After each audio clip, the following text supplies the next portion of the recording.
আমি আওয়ামী লীগ নই, আমি আওয়ামী লীগ থেকে বহিষ্কৃত। আওয়ামী লীগ আমার জেল খাটিয়েছে, আমাকে রাস্তায় আক্রমণ করেছে। আমি আওয়ামী লীগের হই না। আমি 15 সাল থেকে আওয়ামী লীগ থেকে বহিষ্কৃত।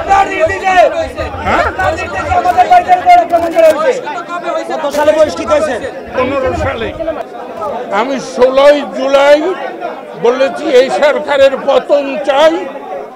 বৈষম্য বিরোধী আন্দোলন যারা করছে আমি তাদেরকে 100% সমর্থন করি।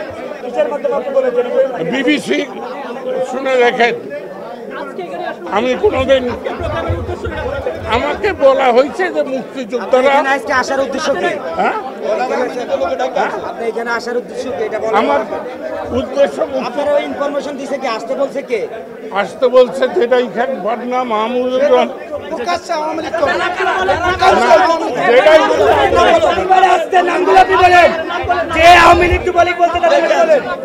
আমি মিথ্যা কথা বলি না।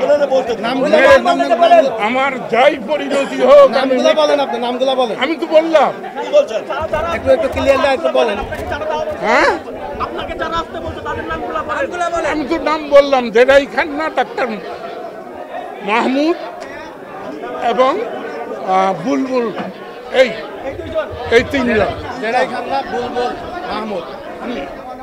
যাকে আপনারা বকাবকি করলেন আমি ওখান থেকে উঠে আসলাম। আমি ওর সাথে বসতে চাই না। ইসলাম নিয়ে আমাদের ইসলাম নিয়ে কটূক্তি করেছে কুলাঙ্গার। এই কুলাঙ্গার আমাদের ইসলাম নিয়ে কটূক্তি করেছে। হজ উমরা নিয়ে পবিত্র আমাদের পবিত্র হজ উমরাকে নিয়ে কটূক্তি করে এই কুলাঙ্গার।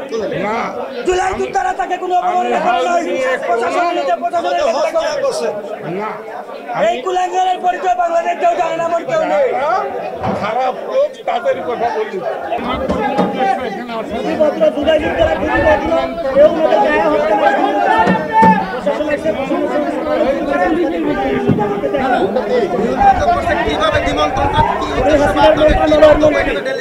জনগণ খবর রেখেছে।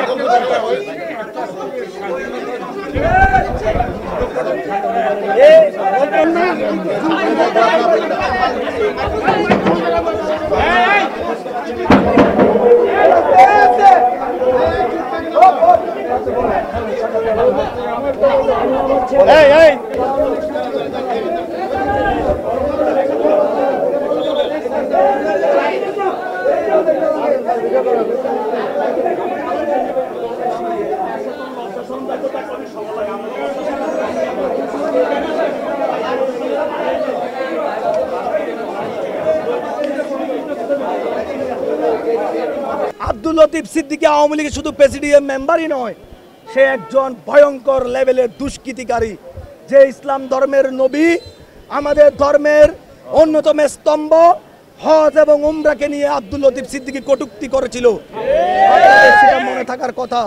আজকে 24 পরবর্তী বাংলাদেশে 28 থেকে 30,000 পঙ্গুত্ব বরণকারীর বাংলাদেশে, 3,000 শহীদের বাংলাদেশে পতিত আওয়ামী লীগ কার্যক্রম নিষিদ্ধ, আওয়ামী লীগ নিষিদ্ধ, ছাত্রলীগ কিভাবে এই রিপুটাস ইউনিটিতে হল রুম ভাড়া করে প্রোগ্রাম করে? আমরা রিপুটাস ইউনিটির নেতৃবৃন্দুর কাছে জানতে চাই, আমরা প্রশাসনের কাছে জানতে চাই, আপনাদের নাগের ডোকায় কিভাবে আব্দুল লতিফ সিদ্দিকী প্রধান অতিথি হয়ে একটা প্রোগ্রাম করতে পারে? কিছু হলে আপনারা বলেন জুলাই যোদ্ধারা সামনে আসে, কিছু হলে আপনারা বলেন জুলাই যোদ্ধারা কি করে, কেন আসে? আমরা রক্ত দিয়েছি, আমাদের এখানে অধিকাংশ সম্মুখসারী যোদ্ধারা আহত হয়েছেন। কাজে আমরা প্রশাসনকে অনুরোধ জানাবো, দায়ীদের বিরুদ্ধে যথাযথ ব্যবস্থা করে তাদেরকে আইনে সোপর্দ করে দৃষ্টান্তমূলক শাস্তি দাবি করছি। সহজ সরল পরিষ্কার স্পষ্ট বক্তব্য। আমরা এখানে এসে থানা প্রশাসনকে ইনফর্ম করেছি। থানা প্রশাসন আস্তে আস্তে যে সময় লেগেছে, আমরা জাস্ট এখানে দরজায় দাঁড়িয়েছিলাম এবং আশপাশের উৎসুক জনতা মূলত এখানে গ্যাদারিং করেছে। জুলাই যুদ্ধরা কোনো মব জাস্টিস করে নাই, যেটা আপনাদের ফুটেজে আছে। যারা শুরুতে এখানে ছিল, মঞ্চ 71-এর যারা ফুটেজ সংগ্রহ করেছেন তাদের কাছে অবশ্যই এটা ডকুমেন্টস আছে। আমরা জাস্ট তাদেরকে রিকোয়েস্ট করেছি প্রোগ্রাম স্থগিত করার জন্য। তারা আমাদের বিরুদ্ধে তারা ছড়া হয়েছে, এই হচ্ছে বিষয়।